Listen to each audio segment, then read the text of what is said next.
നമസ്കാരം. തമിഴ്നാട് മുഖ്യമന്ത്രിയായി സിനിമാ നടൻ വിജയ് അധികാരമേറ്റു.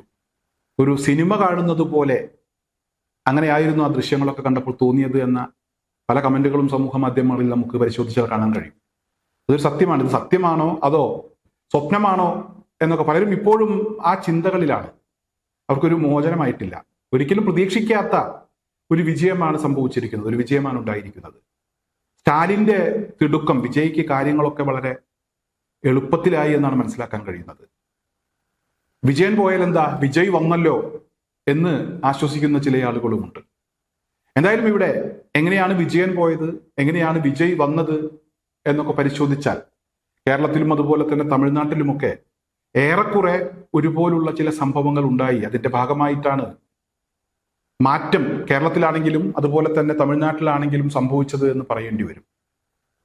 കേരളത്തിലെ മാറ്റത്തിന്റെ തുടക്കം എന്ന് പറയുന്നത് വെള്ളാപ്പള്ളി നടേശനുമായിട്ടുള്ള മുഖ്യമന്ത്രി പിണറായി വിജയന്റെ ചങ്ങാത്തമായിരുന്നു.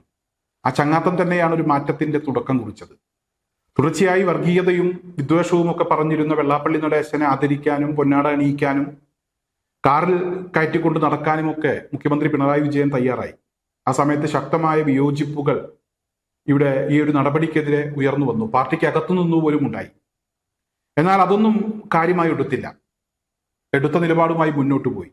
അവസാനം ജനങ്ങൾ തിരുത്തി, ശക്തമായ തിരിച്ചടി കിട്ടി. തമിഴ്നാട്ടിലെ ഒരു സാഹചര്യം പരിശോധിച്ചാൽ തിരഞ്ഞെടുപ്പിന് മുമ്പ് അത്തരത്തിലുള്ള വിവാദങ്ങളൊന്നും ഉണ്ടായിട്ടില്ല. എന്നാൽ വിജയ് തരംഗത്തിൽ DMK എന്ന് പറയുന്ന ഭരിച്ചിരുന്ന പാർട്ടി ഒരുപാട് പുറകോട്ട് പോയി, വലിയ പരാജയമുണ്ടായി. എന്നിരുന്നാൽ പോലും 118 എന്ന് പറയുന്ന ആ ഒരു കേവല ഭൂരിപക്ഷത്തിലേക്ക് എത്താൻ വിജയിക്കായിരുന്നില്ല. വിജയെ പിന്തുണക്കും എന്ന് പറഞ്ഞ് ആദ്യം രംഗത്തെത്തിയത് DMKക്കൊപ്പം ഉണ്ടായിരുന്ന കോൺഗ്രസ് പാർട്ടിയാണ്. കോൺഗ്രസിനെ സംബന്ധിച്ചിടത്തോളം കോൺഗ്രസ് പിന്തുണക്കും എന്നുള്ള തീരുമാനമെടുത്തു. ഇനി എന്തെങ്കിലും മാറ്റങ്ങൾ വരുത്താനുണ്ടെങ്കിൽ തമിഴ്നാട് ഘടകത്തിന് മാറ്റം വരുത്താവുന്നതാണ് എന്ന് ഹൈക്കമാൻഡ് തമിഴ്നാട് ഘടകത്തിന് കാര്യങ്ങൾ വിട്ടുകൊടുക്കുകയും ചെയ്തു. തമിഴ്നാട് ഘടകം വിജയ്ക്കൊപ്പം നിൽക്കാൻ തീരുമാനിച്ചു. എന്നാൽ പോലും വിജയ്ക്ക് അധികാരത്തിലെത്തുക എന്നുള്ളത് അത്ര എളുപ്പമായിരുന്നില്ല. ഗവർണർ രാജേന്ദ്ര വിശ്വനാഥ് ആർലേക്കർ, അദ്ദേഹം നമുക്കറിയാം BJP പറയുന്നത് അനുസരിച്ച് പ്രവർത്തിക്കുന്ന ഒരു മനുഷ്യനാണ്. കേരളത്തിലും ചില കുഴപ്പങ്ങളൊക്കെ ഉണ്ടാക്കിയിട്ടുണ്ട്. അതിനുശേഷം അദ്ദേഹം പോയത് തമിഴ്നാട്ടിലേക്കാണ്. വിജയ് മന്ത്രിസഭ രൂപീകരിക്കുന്നതിന് വേണ്ടി ക്ഷണിക്കണമെന്ന് പറഞ്ഞ് ഗവർണർക്ക് കത്ത് കൊടുത്തെങ്കിലും ഗവർണർ കേവല ഭൂരിപക്ഷം നേടാനായിട്ടില്ല. 118 MLA-മാരുടെ പിന്തുണ കത്ത് വേണമെങ്കിലേ സത്യപ്രതിജ്ഞാ ചടങ്ങിന് മന്ത്രിസഭ രൂപീകരണവുമായി ബന്ധപ്പെട്ട് ക്ഷണിക്കുകയുള്ളൂ എന്നതായിരുന്നു ഗവർണറുടെ നിലപാട്. കാര്യങ്ങൾ വൈകിച്ച് കൊണ്ടുപോകാൻ ഗവർണറെ കൊണ്ട് കഴിയാവുന്ന രീതിയിലൊക്കെ ഇടപെടലുകൾ നടത്തി. അദ്ദേഹത്തിന്റെ അധികാരം പരമാവധി ഉപയോഗിച്ചു. ഈ ഒരു സമയത്താണ് തമിഴ്നാട്ടിലെ പ്രമുഖനായിട്ടുള്ള മറ്റൊരു സിനിമാ നടൻ രജനീകാന്ത് സ്റ്റാലിനുമായി ഒരു കൂടിക്കാഴ്ച നടത്തുന്നത്. സ്റ്റാലിനുമായി കൂടിക്കാഴ്ച നടത്തിയതിനു ശേഷം പുറത്തു വന്ന വാർത്തകളാണ് സ്റ്റാലിനെ സംബന്ധിച്ചിടത്തോളം വലിയ തിരിച്ചടി ഉണ്ടാക്കിയത് എന്നാണ് ഇപ്പോൾ മനസ്സിലാക്കാൻ കഴിയുന്നത്. അതായത് കേരളത്തിൽ വെള്ളാപ്പള്ളിയുമായിട്ടുള്ള കൂട്ടുകെട്ടാണ് ഇടതുപക്ഷ ജനാധിപത്യ മുന്നണിക്ക് തിരിച്ചടിയായത് എങ്കിൽ തമിഴ്നാട്ടിൽ തിരഞ്ഞെടുപ്പിന് ശേഷം AIDMK എന്ന് പറയുന്ന പാർട്ടിയുമായി, NDA സഖ്യത്തിലുണ്ടായിരുന്ന പാർട്ടിയുമായി ഒരു രഹസ്യ ബന്ധത്തിന് DMK ശ്രമിച്ചു. രജനീകാന്തിന്റെ ഉപദേശപ്രകാരം. രജനീകാന്താണ് അത്തരത്തിലൊരു ഉപദേശം സ്റ്റാലിന് കൊടുത്തത്. ആ ഉപദേശം അനുസരിച്ചാണ് ഇവിടെ NDA സഖ്യത്തിലുള്ള പാർട്ടിയുമായി ഒരു കൂട്ടുകെട്ടുണ്ടാക്കാൻ സ്റ്റാലിൻ ശ്രമിച്ചത്. വിജയെ അധികാരത്തിൽ നിന്ന് മാറ്റി നിർത്തുക എന്നുള്ളത് മാത്രമായിരുന്നു സ്റ്റാലിനെ സംബന്ധിച്ചിടത്തോളം പ്രധാനപ്പെട്ട വിഷയം. എന്നാൽ അത്തരത്തിൽ ഒരു നിലപാട് സ്വീകരിക്കാൻ കഴിയില്ല എന്നുള്ള ഒരു തീരുമാനം ഇടതു പാർട്ടികൾ എടുത്തു. CPIM-ഉം CPI-യും എടുത്തു. മുസ്ലിം ലീഗ് ഒരു ഘട്ടത്തിലും സ്റ്റാലിനെ വിട്ട് പോരില്ല എന്നുള്ള ഒരു നിലപാടെടുത്തിരുന്നു. എന്നാൽ മുസ്ലിം ലീഗിന് പോലും അവസാന നിമിഷം തിരുത്തേണ്ടി വന്നു. വരാൻ പോകുന്ന വലിയ അപകടം അത് സ്റ്റാലിന്റെ ആ ഒരു തീരുമാനം തന്നെയാണ്, രജനീകാന്തിന്റെ ഇടപെടൽ തന്നെയാണ് എന്ന് ആ പാർട്ടിക്കും തിരിച്ചറിവുണ്ടായി. തീർച്ചയായും ആ തിരിച്ചറിവിന്റെ ഭാഗമായിട്ടാണ് ചേരാൻ പാടില്ലാത്ത ചില ആളുകൾ ചേർന്ന് പ്രവർത്തിക്കാൻ തീരുമാനിച്ചു എന്ന ആ ഒരു വിവരം പുറത്തു വന്നതിന്റെ ഭാഗമായിട്ട് തന്നെയാണ് ഇവിടെ മറ്റു പാർട്ടികൾ, കൂടെ നിന്നിരുന്ന ഇടതു പാർട്ടികൾ ഉൾപ്പെടെ തീരുമാനം പുനഃപരിശോധിക്കാൻ തീരുമാനിച്ചത്. വിജയ്ക്ക് പിന്തുണ പ്രഖ്യാപിച്ച അവസാന നിമിഷം രംഗത്തെത്തുന്ന സാഹചര്യം ഉണ്ടായത്.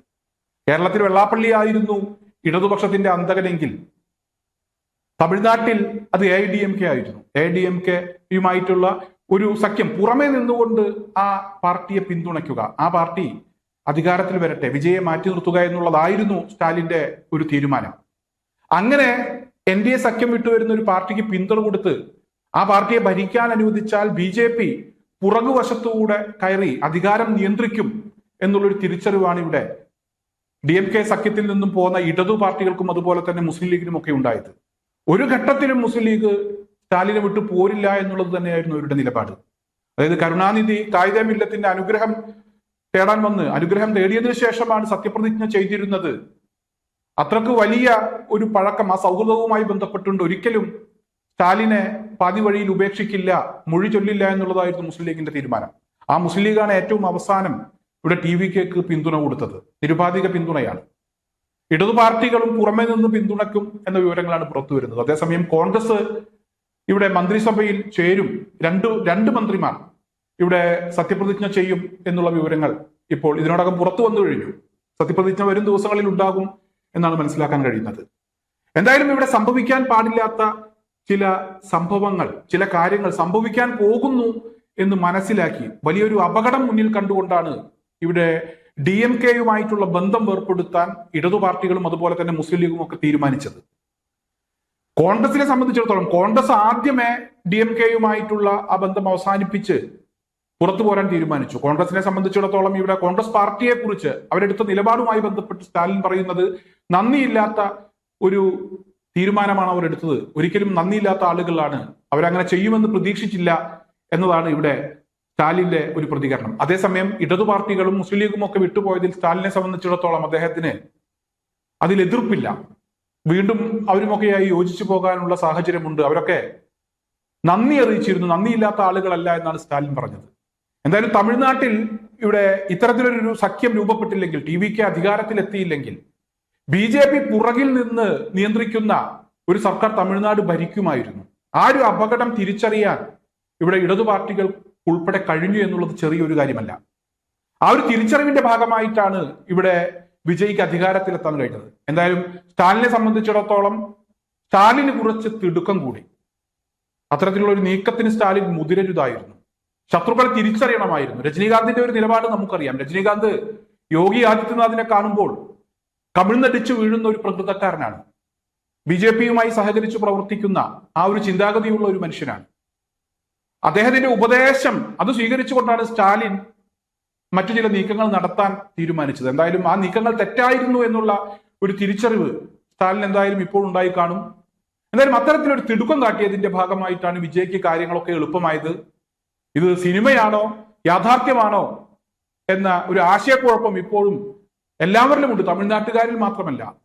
ആ ചിത്രങ്ങളൊക്കെ, ദൃശ്യങ്ങളൊക്കെ, സത്യപ്രതിജ്ഞ ചെയ്യുന്ന ദൃശ്യങ്ങളൊക്കെ കാണുമ്പോൾ ഇത് വിജയുടെ ഏതെങ്കിലും സിനിമയാണോ എന്ന് തോന്നിപ്പോകുന്നു. അങ്ങനെ ചിന്തിക്കുന്നു. ആരെയും കുറ്റം പറയാൻ കഴിയില്ല. ഒരിക്കലും പ്രതീക്ഷിക്കാത്ത ഒരു വിജയം. ആ വിജയം നേടിയിട്ടും അധികാരത്തിലെത്താൻ വിജയ്ക്ക് കടമ്പകളേറെ ഉണ്ടായിരുന്നു. ആ കടമ്പകളൊക്കെ മറികടക്കാൻ വിജയ്ക്കായി.